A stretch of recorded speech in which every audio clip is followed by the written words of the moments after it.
Les paysages de l'île Maurice n'ont pas échappé aux dégâts écologiques engendrés par la monoculture industrielle.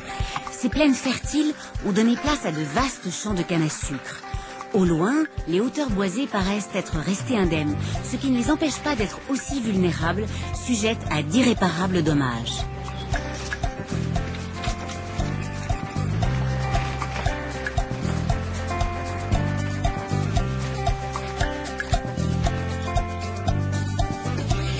Les arbres marqués en rouge, ce sont des arbres qui devaient être abattus pour que l'autoroute passe. Et étant donné qu'il y avait le projet de la construction de l'autoroute qui devait traverser la vallée de Ferney, et il y avait des ingénieurs qui étaient venus marquer les arbres pour couper ces arbres après.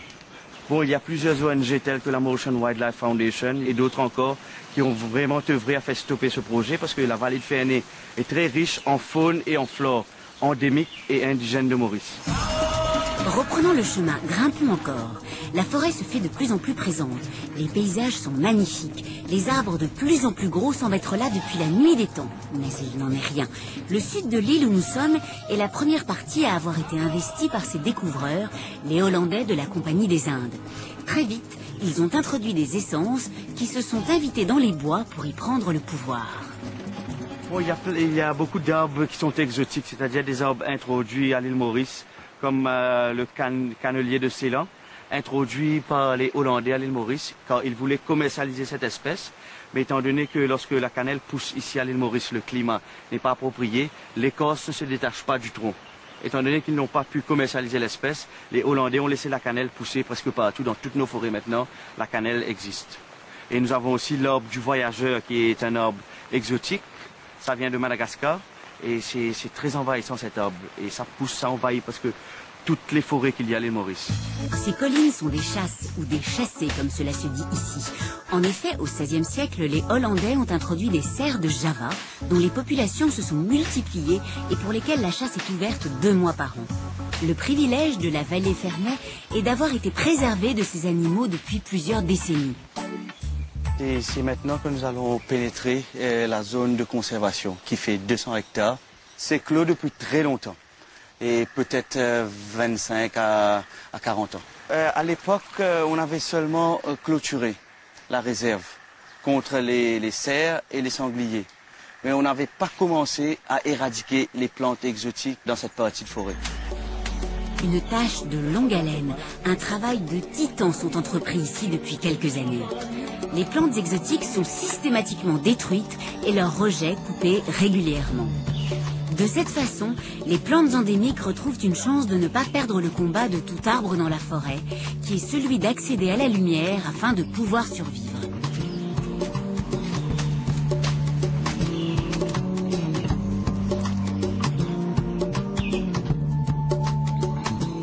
Vous avez une idée pourquoi on est en train d'éliminer l'arbre du voyageur? Ça ne pousse pas un seul tronc, mais tout le temps, il y a d'autres troncs qui sortent encore. Et ça prend de la place et ça empêche nos arbres endémiques et indigènes de s'épanouir.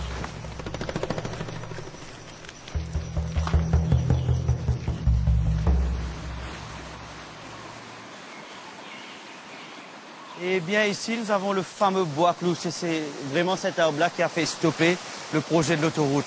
Parce que c'est endémique de la vallée de Ferney, nous avons seulement 3. Et les 3, on les voit seulement à la vallée de Ferney et nulle part ailleurs au monde.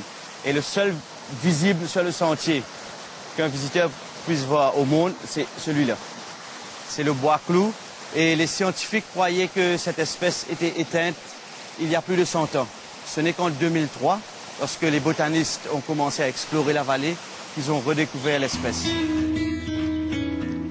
Redonner de l'espace aux arbres d'ici, c'est aussi recomposer un milieu tout entier qui, avec le temps, s'était dénaturé et dans lequel la faune doit retrouver sa place.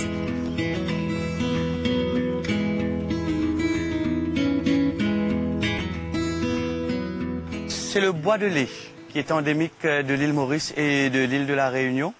Et pourquoi on l'appelle bois de lait? Parce que si on casse les feuilles, il y a un latex blanc qui sort. C'est comme le lait. Les fruits du bois de lait sont très appréciés par la grosse cato verte. C'est un perroquet qui est endémique de Maurice. On veut absolument relâcher la grosse cato verte ici dans la vallée. Il va falloir augmenter la population de ce bois de lait. Il faut d'abord recréer l'habitat naturel de l'oiseau pour pouvoir relâcher l'oiseau dans la vallée après. Recréer une nature, c'est contredire une autre nature qui s'était mise en place avec le temps. Pour que cela soit possible, après avoir arraché, il faut vite replanter. C'est un véritable travail de forestier. Chaque année, des milliers de jeunes plantes endémiques sont cultivées en pépinière, puis plantées par les ouvriers du domaine.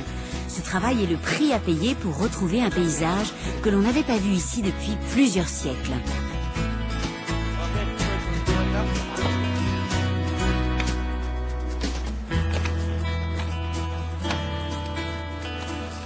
C'est surtout pour retourner la forêt à l'état sauvage tel qu'elle a été il y a plus de 400 ans de cela, avant l'arrivée de l'homme. C'est notre patrimoine à nous qu'il faut préserver et montrer aux Mauriciens qu'il y a des arbres endémiques et indigènes, surtout la sauvegarde de ces 3 espèces, le bois clou, le Pandanus isri et le Pandanus macrosigma. La vallée Ferney est une goutte d'eau au milieu d'un immense paysage auquel il serait impossible et impensable de rendre son aspect initial. Et pourquoi faire? Réinventer une parcelle de l'origine de l'île, c'est retrouver un peu des codes de sa carte d'identité. C'est aussi préserver la biodiversité.